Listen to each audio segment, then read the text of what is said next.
to detail the number of anti-Semitic attacks that have taken place in the previous 12 months.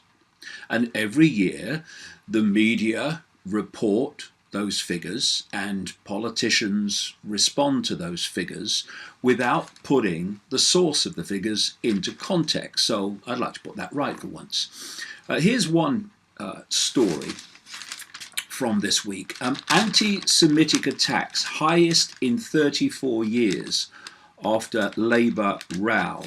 Attacks on Jewish people have hit record levels amid high-profile claims of anti-Semitism within Labour, a report said yesterday. I'll get to the source of that report very shortly. It's a charity, and it said that this big increase in anti-Semitic attacks followed unprecedented publicity over incidents involving Jeremy Corbyn's Labour Party. Coverage of anti-Semitism within Labour was likely, it said, to have emboldened offenders while making victims more aware of reporting incidents, it said. And here's the source. The Community Security Trust, the CST, which monitors anti-Semitic abuse, recorded 1,382 hate crimes in Britain last year. Background, reasons, credibility, just believers. 3% more than in 2016. It's the highest figure since statistics were first kept 34 years ago. And it's always kind of increasing. And the figure's always the worse than ever before. So let's put this CST into some kind of context. This is from its own website. CST is a Community Security Trust, a charity that protects British Jews from anti-Semitism and related threats. CST received charitable status in 1994 and is recognised by police and government as a unique model of best practice. Well, we'll take your word for that, maybe. CST has over 65 full-time and part-time staff based in offices in London, Manchester and Leeds. And in May 2014, it was revealed, this is from other reports, that the chief executive of the CST is the highest paid of all charity leaders within the British Jewish community, earning between £170,000 and £190,000 per annum, and the income of the CST in 2017 is reported to be £30.4 million.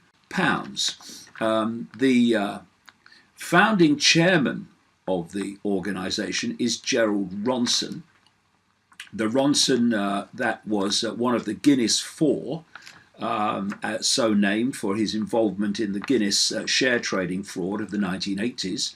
He was convicted in August 1990 of one charge of conspiracy. Well, there are no conspiracies. 2 of false accounting and 1 of theft, and was fined £5 million and given a 1-year jail sentence, of which he served 6 months. Now, here's the question. The CST is based on the fact that Jewish people are threatened with attacks. People, organizations contribute to the CST on the basis of supporting an organization protecting Jewish people from attacks. Now, do the CST benefit from the figures saying no, attacks against Jewish people are falling, or do they benefit from figures that say they are rising? And this is the point I'm making here.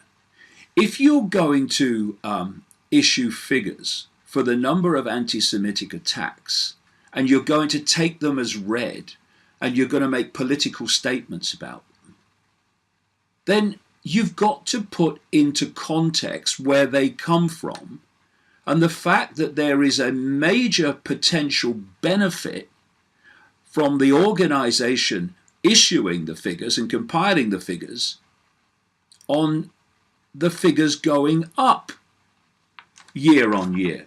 In fact, the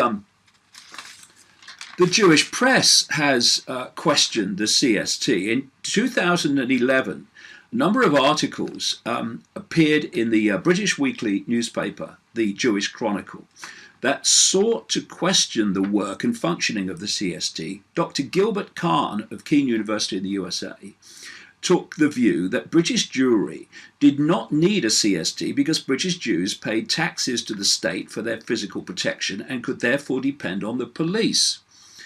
On 15 April, the newspaper's columnist, Professor Jeffrey Alderman, argued against the CST on the grounds that its leadership and funding were neither transparent nor accountable, even though it's a charity, and therefore that should be a gimme.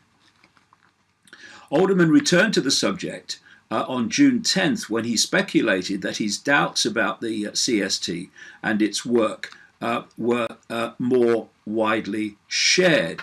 And so we'll come back to this story from this week, which is targeting, because it's an anti-Labour newspaper, it's targeting the Labour Party as a reason for these figures going up, with no context of what the CST is, the job that it does, and why people fund it. And here we have David Delu of the CST saying, hatred is rising and Jewish people are suffering as a result. He said prosecutions need to be more visible and more frequent. And of course, the more that it's highlighted, the more that Jewish people fear being attacked, the more that the CST is likely to benefit in terms of donations as a result.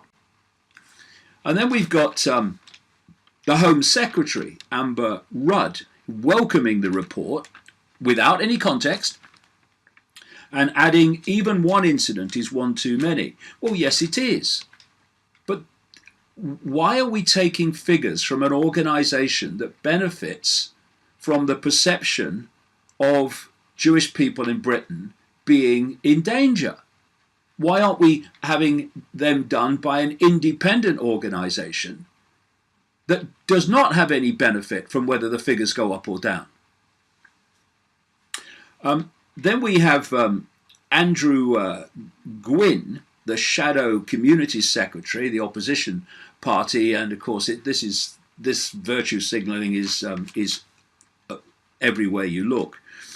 He called the findings extremely concerning. Hate has no place in our country and we must root out anti-Semitism whenever and wherever it takes place. Virtue signal, virtue signal, virtue signal, but no context.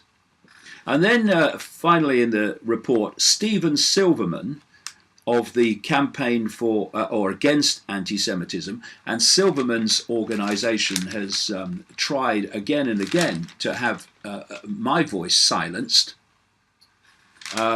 because freedom of speech is the enemy. He said that the rise on the basis of the figures from the CST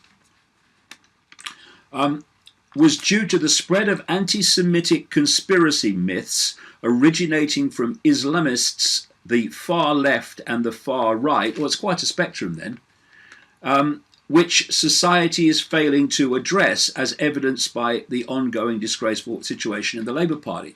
Well, Mr. Silverman and your colleagues at the Campaign Against Anti-Semitism, Campaign Against Free Speech, why, if you are so keen to have this exposed about conspiracy myths, as you call them, why won't you debate with people like me? So you can put your view and I'll put mine, and then we'll see what people think of it. Why are you frightened of open debate?